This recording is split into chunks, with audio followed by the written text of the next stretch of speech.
Hello बच्चों, let's read this question. The question says for DNA isolation from fungal cells, which of the enzymes should be used for cell wall lysis? तो इस question में क्या पूछा जा रहा है कि जो DNA आइसोलेशन होता है फंगल सेल्स में से तो कौन सा एंजाइम यूज किया जाता है for the cell wall lysis? तो ऑप्शन है हमारे first cellulase, second lysozyme, third chitinase and fourth phosphatase. सबसे पहले यहाँ पे बात करें अगर हम की कॉन्सेप्ट की, तो जो की कॉन्सेप्ट इस क्वेश्चन में यूज किया गया है that is isolation of the isolation of the genetic material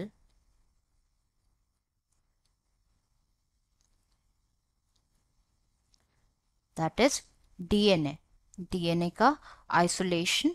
तो यहाँ पे सबसे पहले अगर हम बात करें about the isolation of genetic material that is DNA, तो जो प्रोसीजर होता है for the total DNA preparation from a culture of bacterial cells, वो डिवाइडेड होता है 4 स्टेजेस में। फर्स्ट होता है क्या, अ कल्चर ऑफ बैक्टीरिया जिसको ग्रो किया जाता है एंड हार्वेस्ट किया जाता है। अ कल्चर ऑफ बैक्टीरिया जिसको ग्रो किया जाता है देन हार्वेस्ट किया जाता है। सेकंड होता है जो सेल्स होते हैं वो ब्रोकन होते हैं and open to release the contents according to the cell type. Like किस टाइप का सेल है, सेल टाइप के अकॉर्डिंग जो है सेल्स को ब्रेक किया जाता है, सेल्स आर ब्रोकन एंड उनमें जो कंटेंट्स होते हैं उनको रिलीज किया जाता है। जैसे सपोज बैक्टीरियल सेल है, बैक्टीरियल सेल्स है तो जो एंजाइम यूज किया जाता है to break the cells are known as lysozyme. Lysozyme fungal cells है तो यूज किया जाता है काइटिनेस। फंगल सेल्स के लिए यूज किया जाता है एंजाइम काइटिनेस। वाइल जो प्लांट सेल होते हैं, प्लांट सेल्स के लिए यूज किया जाता है एंजाइम सेल्यूलेस। नाउ ये जो सेल एक्सट्रैक्ट होता है उसको ट्रीट किया जाता है, this cell extract is treated ताकि जितने भी कंपोनेंट्स हैं वो रिमूव हो जाए except the DNA. Except DNA सारे जो कंपोनेंट्स हैं वो क्या हो कर जाते हैं, उनको रिमूव कर दिया जाता है। नेक्स्ट जो रिजल्टिंग डीएनए सॉल्यूशन होता है उसको कंसंट्रेट किया जाता है। दी थर्ड स्टेप लिख देते हैं पहले हम, this cell extract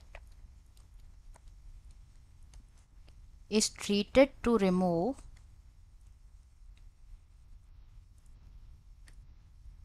to remove all components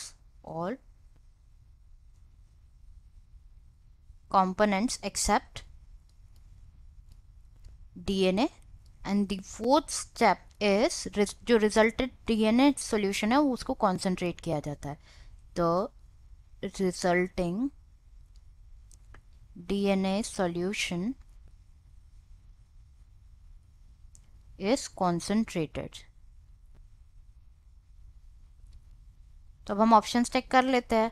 first given है सेल्यूलेस, तो ये इनकरेक्ट है। जैसे हमने देखा ये प्लांट सेल के लिए यूज किया जाता है, लाइसोजाइम फॉर बैक्टीरिया, इसलिए इनकरेक्ट है। करेक्ट आंसर हो जाएगा, हमें यहाँ पे फंगल सेल्स के बारे में पूछा जा रहा है, chitinase and phosphatase is also incorrect. Answer is third chitinase. Answer is third chitinase. I hope you understood it well. Best of luck.